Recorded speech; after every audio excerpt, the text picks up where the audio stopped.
अंतर मन में ज्योति जगा लो, होगा दूर अंधेरा।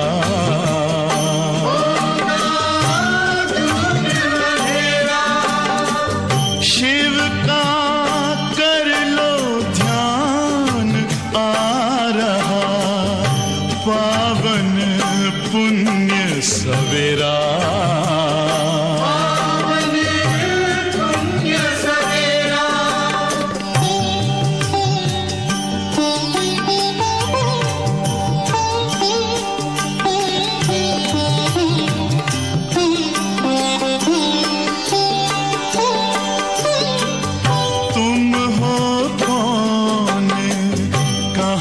से आए अपने आप को जानो, राजयोग के द्वारा अपना परम पिता पहचानो। इसी राजपथ पर चलकर पालो अपना बसेरा।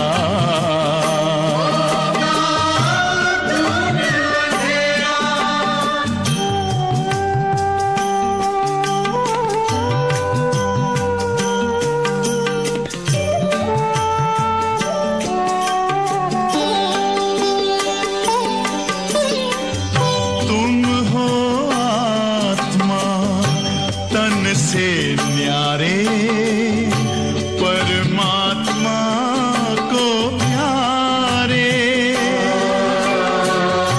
दिव्य गुणों को धारण करके योगी बनो दुलारे।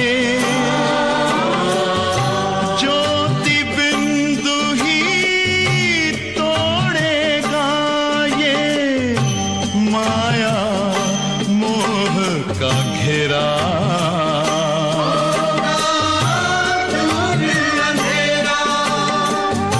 अंतर मन में ज्योति जगा लो, होगा दूर अंधेरा।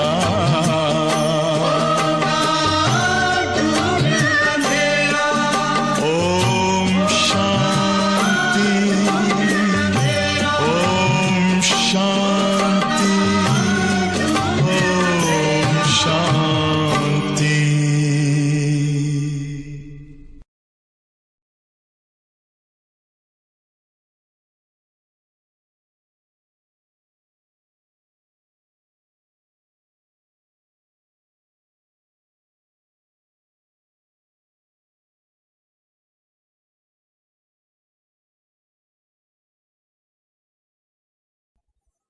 ओम शांति। मुरली की तारीख है 25/9/2020। बाप दादा कहते हैं कि बच्चे अपने ऊपर आप ही कृपा करो, आशीर्वाद करो। अपने ऊपर कृपा करना माना क्या? वो है पढ़ाई पर पूरा ध्यान देना, बाबा की श्रीमत पर चलना, याद की यात्रा पर अटेंशन देना, और कोई भी मेरे से विकर्म न हो, रजिस्टर मेरा खराब न हो। इसको कहते हैं अपने आप पर कृपा करो, आशीर्वाद करो। तो बाबा कहते बच्चे इन बातों को अंडरलाइन करो और विकर्म कराने के निमित्त आंखें बनती है जो क्रिमिनल हो जाती है। कल भी बाबा ने मुरली में कहा, तो इसीलिए आंखों को सिविल बनाना है। उसके लिए बाबा हमेशा कहते हैं आत्मा आत्मा भाई भाई, और प्रजापिता ब्रह्मा के हम बच्चे आपस में एक ही पिता के बच्चे भाई बहन हैं। तो ये चेकिंग करनी है, अटेंशन देना है कि मेरा रजिस्टर खराब नहीं होना चाहिए। अपना रजिस्टर खुद रखो, बाबा कहते। वैसे तो ड्रामा में नूंद हो जाती है, हमने कर्म किया तो बाबा कहते ड्रामा में तो नूंद हो गई, पर खुद का रजिस्टर रखने से हमें घाटा और फायदा खुद का समझेगा और फिर हम उसके अंदर अपनी प्रगति कर सकेंगे। तो बाप दादा की शिक्षाओं को सुनेंगे। मीठे बच्चे, अपने ऊपर आप ही कृपा करनी है, अपने ऊपर आप ही कृपा करनी है। पढ़ाई में गैलप करो, समय भी कम है, जो कुछ रह गया उसका गैलप करें। कोई भी विकर्म करके अपना रजिस्टर खराब नहीं करो। प्रश्न है, इस ऊंची पढ़ाई में पास होने के लिए मुख्य शिक्षा कौन सी मिलती है? इस ऊंची पढ़ाई में सबसे ऊंची पढ़ाई बाबा की, तो बाबा कहते उसमें मुख्य शिक्षा कौन सी मिलती है? उसके लिए किस बात पर विशेष अटेंशन चाहिए? किस बात पर विशेष अटेंशन चाहिए? उत्तर है, इस पढ़ाई में पास होना है तो आंखें बहुत बहुत पवित्र होनी चाहिए, क्योंकि ये आंखें ही धोखा देती है, यही क्रिमिनल बनाती है। शरीर को देखने से कर्म इंद्रियों में चंचलता होगी।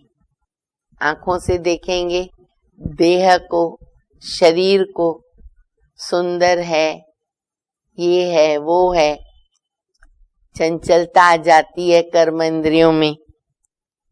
इसलिए आंखें कभी भी क्रिमिनल न हो, पवित्र बनने के लिए भाई बहन होकर के रहो। याद की यात्रा पर पूरा पूरा अटेंशन दो। पुरुषार्थ जो हमारा विजय दिलाने वाला अंडरलाइन करा रहे बाबा। कल भी गीत बजा था, धीरज धर मनुआ धीरज धर, तेरे सुख के भरे दिन आएंगे। आज भी वही गीत मुरली के अंदर आया है, धीरज धर मनुआ। ओम शांति। किसने कहा? बेहद के बाप ने बेहद के बच्चों को कहा। जैसे कोई मनुष्य बीमार होता है तो उनको आथत दिया जाता है ना, क्या? धीरज धरो, तुम्हारे सब दुख दूर हो जाएंगे। बीमार होते हैं तो डॉक्टर हमेशा कहेगा, अन्य सभी कहेंगे हो जाएगा, अच्छा हो जाएगा, जल्दी ठीक हो जाएगा। धीरज दिया जाता, उसको कहते आथत। तो बाबा कहते बाबा भी तुमको धीरज देते हैं। बच्चे, बस अभी इस पुरानी दुनिया में थोड़े से दिन है, अब इसका विनाश आया कि आया, और तुम बच्चों के लिए नई दुनिया स्वर्ग आ ही रहा है। तो बीमार को आथत दी जाती है, उनको खुशी में लाने के लिए आथत दी जाती है। अब वह तो हो गई हद की बातें, और ये है बेहद की बात। इनके कितने ढेर बच्चे होंगे, सबको दुख से छुड़ाना है। बेहद का बाबा, बेहद के बच्चे और बेहद का दुख, और इतने सारे बच्चों को दुख से छुड़ाना, यह भी तुम बच्चे जानते हो, तुमको भूलना नहीं चाहिए। बाप आए हैं सर्व की सद्गति करने, सर्व का सद्गति दाता है, तो उसका मतलब सब दुर्गति में, तब तो उसको आना पड़े। सारी दुनिया के मनुष्य मात्र, और उनमें भी खास भारत और आम दुनिया। हमेशा बाबा कहते हैं ना, खास भारत और आम दुनिया कहा जाता। खास हम बच्चे खास तुम सुखधाम में जाएंगे। स्वर्ग में जाने वाले हम बाबा के बच्चे, और बाकी सब शांति धाम चले जाएंगे। बुद्धि में आता है बरोबर हम सुखधाम में थे तो और धर्म वाले शांति धाम में थे। वो अपने स्थान पर बैठे रहते हैं और हम अपना राज्य भाग्य करते हैं। बाबा आया था, भारत को सुखधाम बनाया था, तो एडवर्टाइजमेंट भी तो ऐसी करनी चाहिए ना। समझाना है हर 5000 वर्ष के बाद निराकार शिव बाबा आते हैं। वह सभी का बाप है और बाकी सब ब्रदर्स हैं। ब्रदर्स पुरुषार्थ करते हैं फादर से वर्षा लेने के लिए। ऐसे तो नहीं कि फादर्स पुरुषार्थ करते हैं, ब्रदर्स हैं हम, बाबा से वर्षा ले रहे। सब फादर्स हो जाएंगे, वर्षा किससे लेंगे? क्योंकि सर्वव्यापी बोला अगर तो फादरहुड हो जाता है, तो वर्षा किससे लेंगे? क्या ब्रदर्स से वर्षा लेंगे? फादर ब्रदर से वर्षा लेंगे? अब ये तो नहीं हो सकता। अब तुम समझते हो, ये तो बहुत ही सहज बात है। सतयुग में तो एक ही देवी देवता धर्म होता है और बाकी सब आत्माएं मुक्ति धाम चली जाती हैं। वर्ल्ड की हिस्ट्री ज्योग्राफी रिपीट है, तो जरूर एक ही हिस्ट्री ज्योग्राफी है ना जो रिपीट होगी। कलयुग के बाद फिर सतयुग होगा, दोनों के बीच में संगम युग भी तो जरूर होगा। इसको कहते सुप्रीम पुरुषोत्तम कल्याणकारी युग। ये याद रखने से खुशी रहती है और एक ही बात ये याद रखने से हम अलर्ट हो जाते हैं, अच्छे कर्म करने लगेंगे, लक्ष्य याद रहेगा, पढ़ाई याद रहेगी, फ्यूचर याद रहेगा। तो बाबा कहते हैं कि बच्चे कलयुग और सतयुग के आने के बीच में चाहिए संगम युग, लेकिन उसको क्या कहा जाता? सुप्रीम पुरुषोत्तम कल्याणकारी युग। अभी तुम्हारी बुद्धि का ताला खुला है तो समझते हो, ये तो बात बहुत सहज है, नयों को नहीं समझ में आएगी। बुद्धि का ताला खुल गया तो समझ में आ जाती है।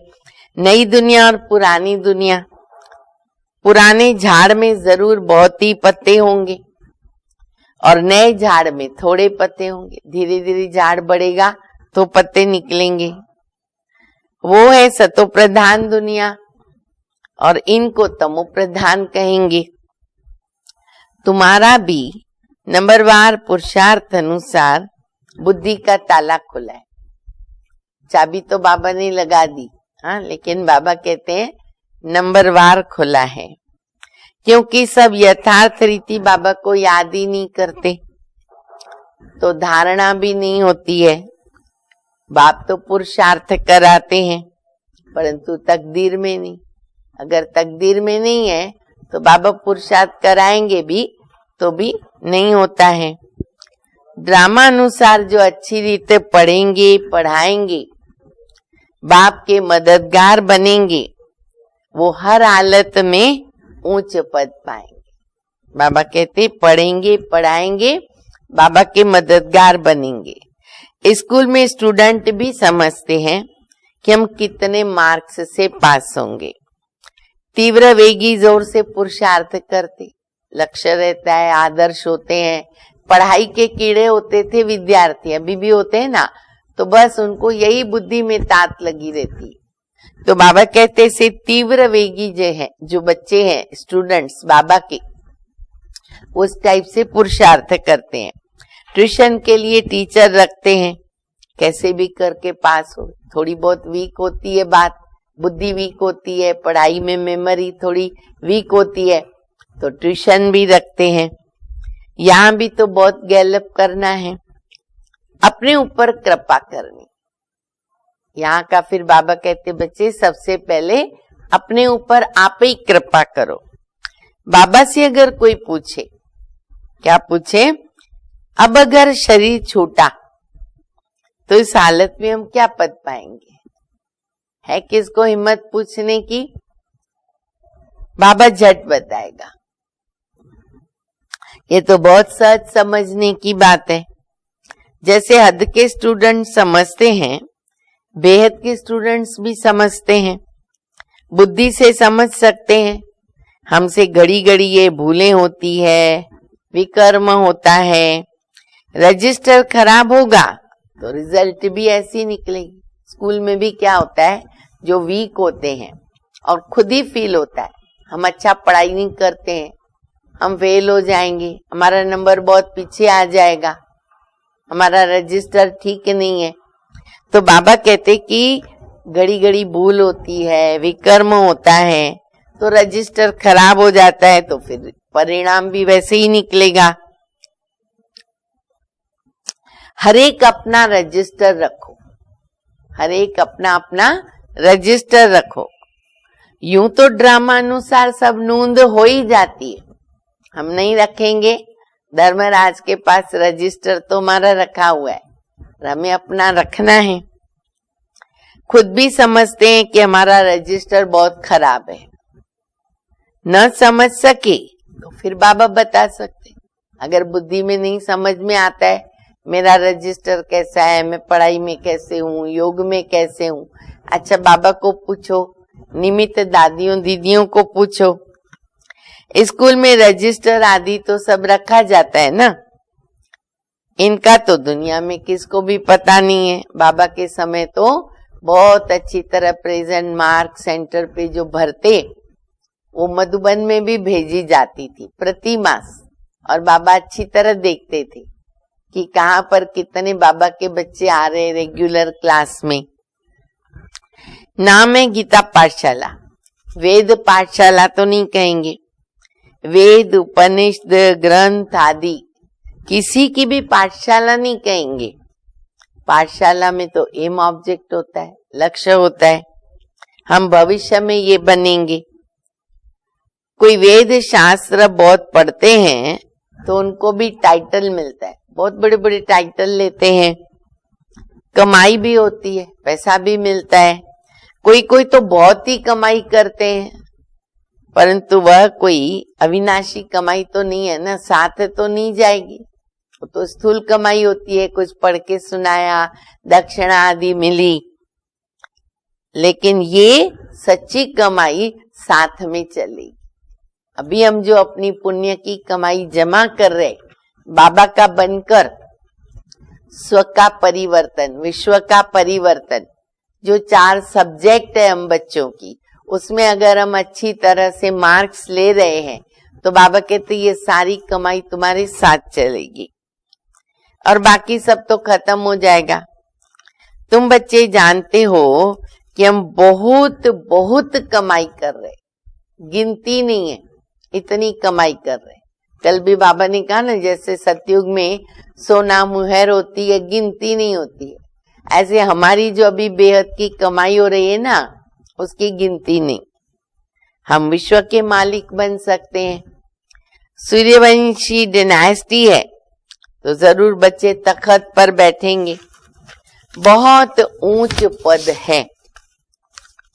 तुमको स्वप्न में भी नहीं था कि हम पुरुषार्थ करके राज्य पद पाएंगे। कभी ऐसे स्वप्न में था? किसको था तो बताओ कि भगवान ऐसे आएगा, मुझे मिलेगा और वो पढ़ाएगा। सोचा ही नहीं था। चलो दर्शन हो गया, उसकी हम इच्छा रखते थे, भगवान मुझे सुख देवे, शांति देवे, धन संपत्ति देवे, बच्चा देवे, वहां तक। लेकिन बाबा ऐसा मिलेगा कभी सोचा ही नहीं था। इसको कहा जाता राजयोग। ये होता, जैसे वो होता है ना बैरिस्ट्री योग, डॉक्टरी योग, पढ़ाई और पढ़ाने वाला याद रहता है। डॉक्टरी पढ़ेंगे, बैरिस्ट्री पढ़ेंगे, पढ़ते समय याद रहता है टीचर। यहाँ भी ये है सहज याद। याद में मेहनत है। अपने को देही अभिमानी समझना पड़े, बनाना पड़े, अनुभव करना पड़े। आत्मा में संस्कार भरते हैं। बहुत आते हैं जो कहते हम तो शिव बाबा की पूजा करते थे, परंतु क्यों पूजा करते थे ये नहीं जानते। बाबा के बहुत सारे बच्चे हैं जो अज्ञान काल में भक्ति मार्ग में शिव के भगत थे। कई देवी देवताओं के भी थे, तो कई शिव के भी भगत थे। लोटी चढ़ाएंगे, उपवास रखेंगे, बहुत कुछ उनके लिए करते रहे। तो बाबा कहते, बच्चे कहते, बाबा हमको तो पहले मालूम नहीं था, जानते नहीं थे। शिव को ही बाबा कहते हैं और किसको बाबा नहीं कहेंगे। हनुमान, गणेश आदि की पूजा करते हैं। हाँ, ब्रह्मा की पूजा नहीं होती है। हनुमान बाबा शोभेगा नहीं ना, शिव बाबा कितना शोभता है। फिर बाबा कहते ब्रह्मा की विशेष पूजा नहीं होती है। क्यों?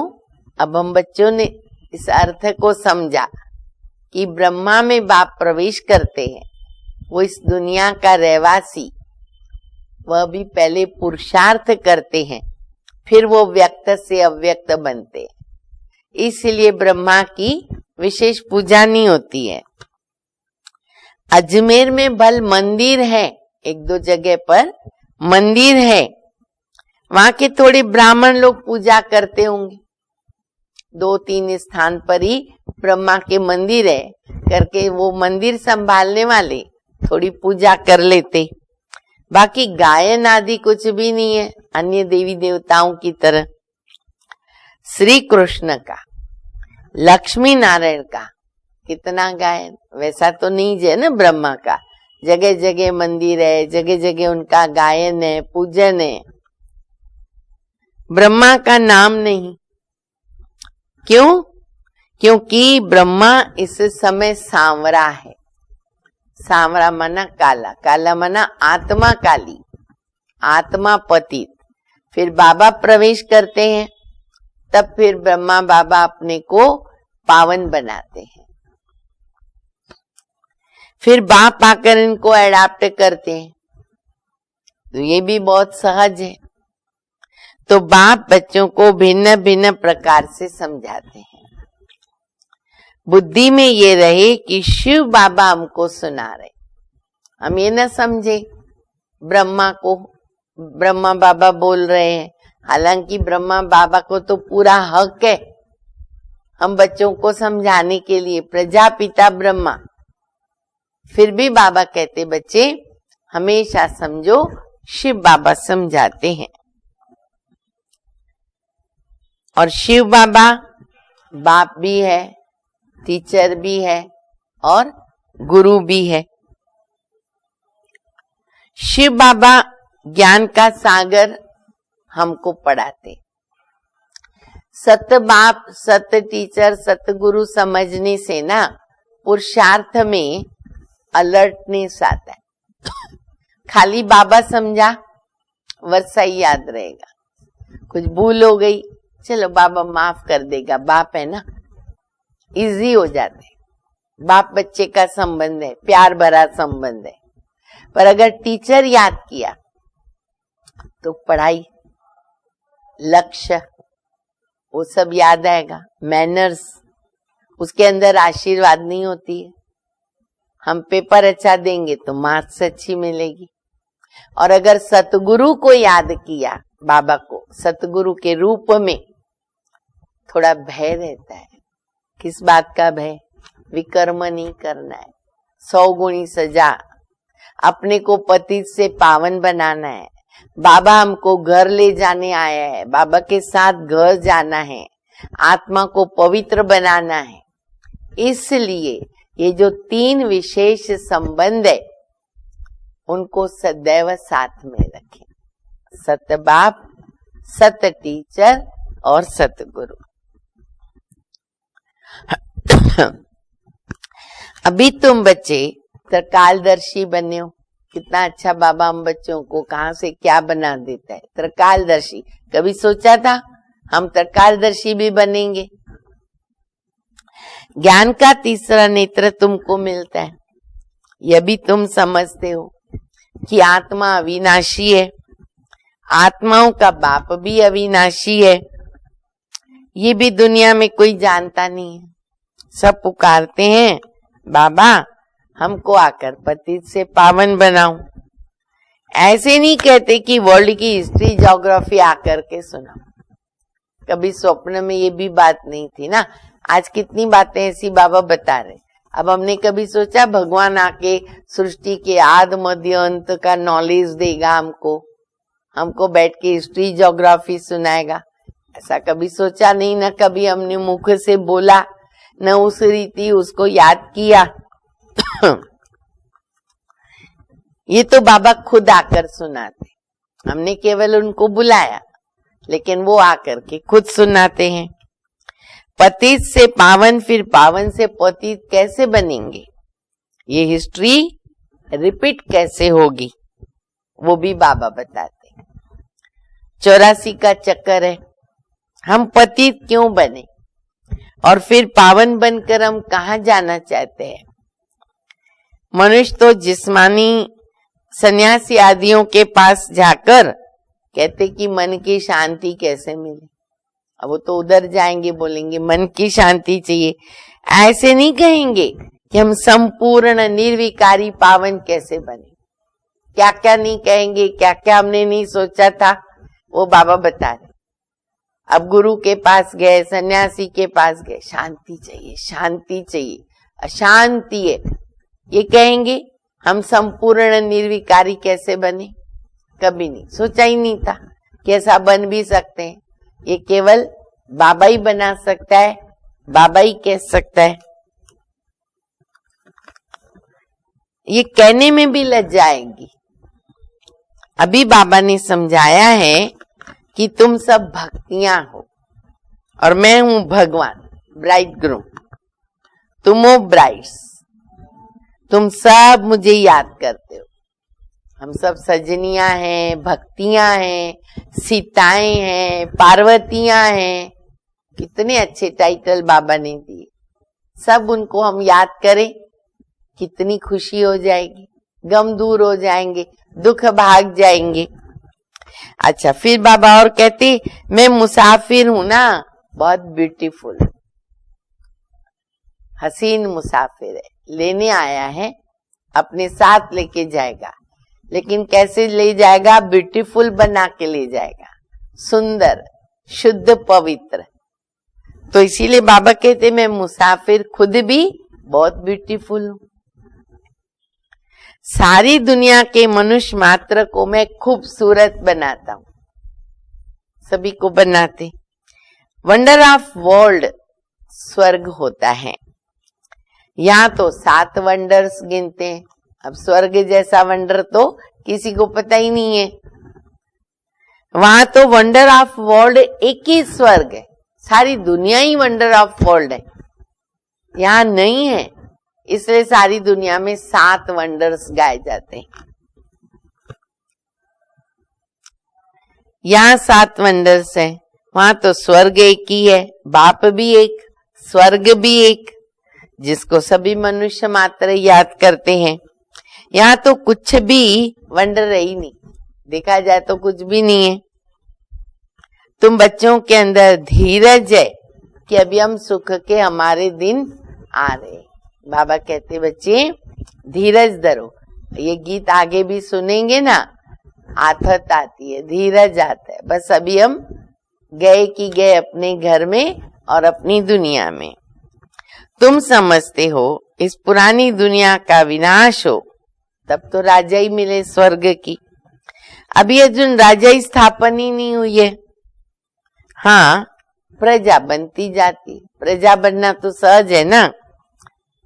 बच्चे आपस में राय करते, मीटिंग करते हैं ना बच्चे आपस में, क्या सर्विस की वृद्धि कैसे हो, प्लानिंग करते रहते हैं। अच्छा, सबको पैगाम कैसे देवे। बाप आदि सनातन देवी देवता धर्म की स्थापना करते हैं। और बाकी सबका विनाश कराते हैं। तो ऐसे बाप को याद करना चाहिए ना। जो बाप हमको राज तिलक का हकदार बनाता और बाकी सबका विनाश करा देते।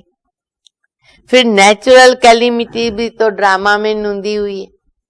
बाबा ने तो पहले ही बताया, और अभी देखो कैसे चल रहा है। सारी दुनिया के समाचार सुनो, बॉम्ब्स का भी देखो समाचार, सारे लड़ाइयां, चीन का, पाकिस्तान का, देखो क्या क्या कर रहे, सब मर्यादाएं तोड़ रहे हैं।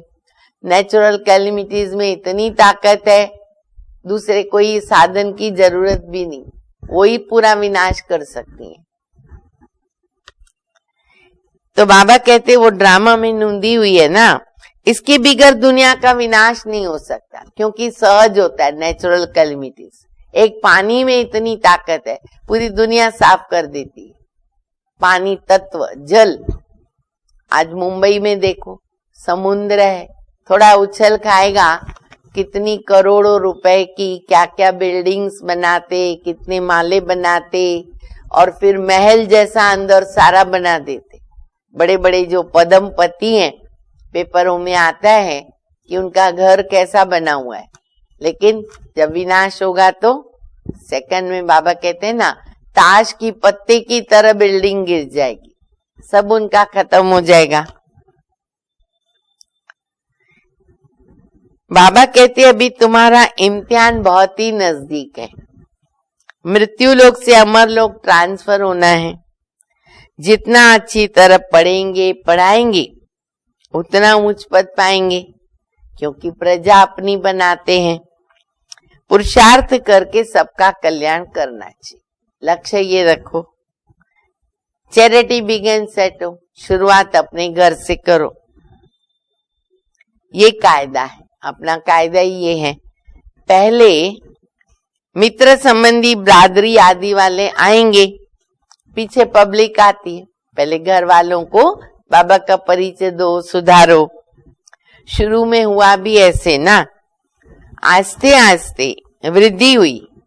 फिर बच्चों के रहने के लिए बड़ा मकान बना।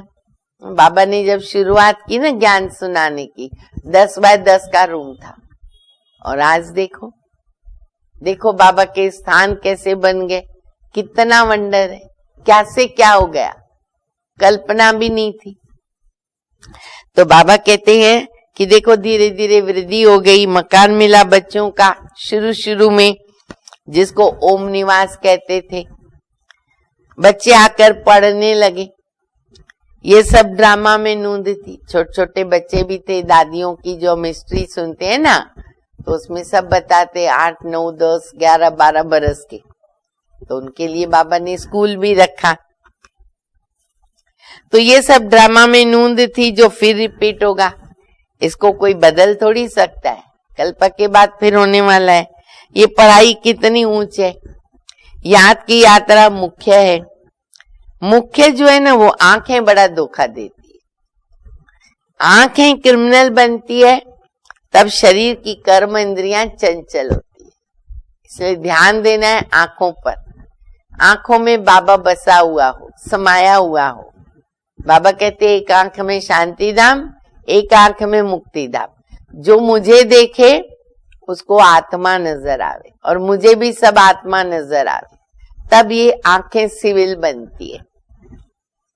कोई अच्छी बच्ची को देखते हैं तो बस उसमें फंस पड़ते हैं। ऐसे बहुत दुनिया में केस होते हैं। गुरु की भी क्रिमिनल आई हो जाती। अभी तो बात मत पूछो, देखो कितने बड़े बड़े गुरु, राम रहीम देखो, आसाराम, ये वो, कितने उनके शिष्य, और आज उनकी हालत। कारण आंखों ने धोखा दिया। करप्शन, व्यभिचार, रेप, यहां तक गुरु बन करके कर लिया। कितनी खराब बात। तो बाबा कहते गुरु की भी क्रिमिनल आई हो जाती, किसी के ऊपर भी विश्वास नहीं करने का। यहां बाबा कहते क्रिमिनल आई बिल्कुल नहीं होनी चाहिए। भाई बहन होकर रहेंगे तो पवित्र रह सकेंगे। मनुष्यों को क्या पता, अरे वो तो हंसी करेंगे, उनको बोलते हैं ना तो कईयों को विश्वास भी नहीं आता है, हंसते हैं। शास्त्रों में तो ये बातें नहीं है ना। बाबा कहते ज्ञान प्रायलोप हो जाता है। पीछे द्वापर से ये शास्त्र आदि बने। अभी बाप मुख्य बात बताते। मुख्य बात कौन सी? अलफ को याद करो, विकर्म विनाश हो। अपने को आत्मा समझो। तुम 84 का चक्कर लगा करके आए, अभी फिर तुम्हारी आत्मा देवता बन रही है। छोटी सी आत्मा में 84 जन्मों का अविनाशी पाठ भरा हुआ है। ये भी तो वंडर है ना। ऐसे वंडर ऑफ वर्ल्ड की बातें ना बाप ही आकर समझाते हैं। हमको तो कुछ भी पता नहीं था। छोटी सी आत्मा, 84 जन्मों का अविनाशी पाठ, सोचो तो वंडर लगे।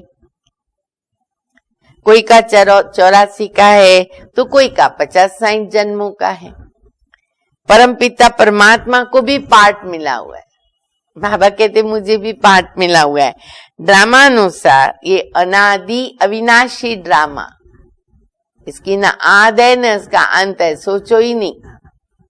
शुरू कब हुआ, बंद कब होगा, कईयों को आता है। कभी तो शुरू हुआ होगा ना ड्रामा, भले 100 बार हो गया, कभी तो हुआ होगा नहीं। बाबा कहते हैं आद नहीं अंत नहीं, ये नहीं कह सकते क्योंकि अनादि अविनाशी ड्रामा। अब ये बातें कोई जानता ही नहीं, बाबा ने बताई तब पता चला। अच्छा, मीठे मीठे सिक्के लदे बच्चों प्रति माता पिता बाप दादा का याद प्यार और गुड मॉर्निंग। रूहानी बाप की रूहानी बच्चों को नमस्ते। हम रूहानी बच्चों की रूहानी बाप को, माता पिता बाप दादा को याद प्यार, गुड मॉर्निंग और नमस्ते। धारणा के लिए मुख्य सारे। अभी इम्तिहान का समय नजदीक है, सब अभी रेडी हो जाओ। अभी ये लास्ट पेपर आ रहे हैं, बहुत अच्छी तरह सावधानी से पेपर में पास होना है। इसलिए पुरुषार्थ करके अपना और सर्व का कल्याण करना है। पढ़ना और पढ़ाना है, चैरिटी बिगिंस एट होम, वहां से शुरुआत करो। दूसरा, देही अभिमानी बनकर अविनाशी सच्ची कमाई करनी है। अपना रजिस्टर रखना है। बाबा ने कहा ड्रामा में नूंद हो जाता है, पर हर एक अपना रजिस्टर रखे। कोई भी ऐसा विकर्म न हो जिससे रजिस्टर खराब हो जाए। वरदान है, निमित्तपन की स्मृति से माया का गेट बंद करने वाले। सुना सभी ने? निमित्तपन की स्मृति से माया का गेट बंद करने वाले डबल लाइट भव। जो सदा स्वयं को निमित्त समझकर चलते हैं, उन्हें डबल लाइट स्थिति का स्वतः ही अनुभव होता है। करण करावनहार करा रहा है, मैं निमित्त हूं, इस स्मृति से सफलता होती है। मैं निमित्त हूं, मैं सेवादारी हूं, बाबा करा रहे, करण करावनहार बाबा। मैं पनाया, अगर सूक्ष्म में भी मैंने किया, मैंने मुरली सुनाई, मैंने ये किया, नहीं, कराने वाला बाबा। सूक्ष्म में भी मैं पनाया, माना गेट खुल गया। किसका गेट? माया का गेट खुल गया। निमित्त अगर समझा ना माया का गेट बंद, तो क्या करना है? निमित्त समझना है, माया का गेट बंद रहेगा। तो निमित्त समझने से माया जीत भी बन जाते और डबल लाइट भी बन जाते, साथ साथ सफलता भी अवश्य मिलती है। यही स्मृति नंबर 1 लेने का आधार बन जाती है। नंबर 1 लेने को कितनी अच्छी निर्माण की बात बाबा बता रहे हैं ना। स्लोगन है, त्रिकालदर्शी बन करके हर कर्म करो तो सफलता सहज मिलती रहेगी। त्रिकालदर्शी माना आदि मध्य अंत को सोच के करो। जो भी मैं कर्म करने जा रही हूं, जा रहा हूं, उसका परिणाम क्या, ये सोच करके करेंगे तो हमारे से कोई भी गलत काम नहीं होगा और हमको सफलता मिलेगी। अच्छा, ओम शांति।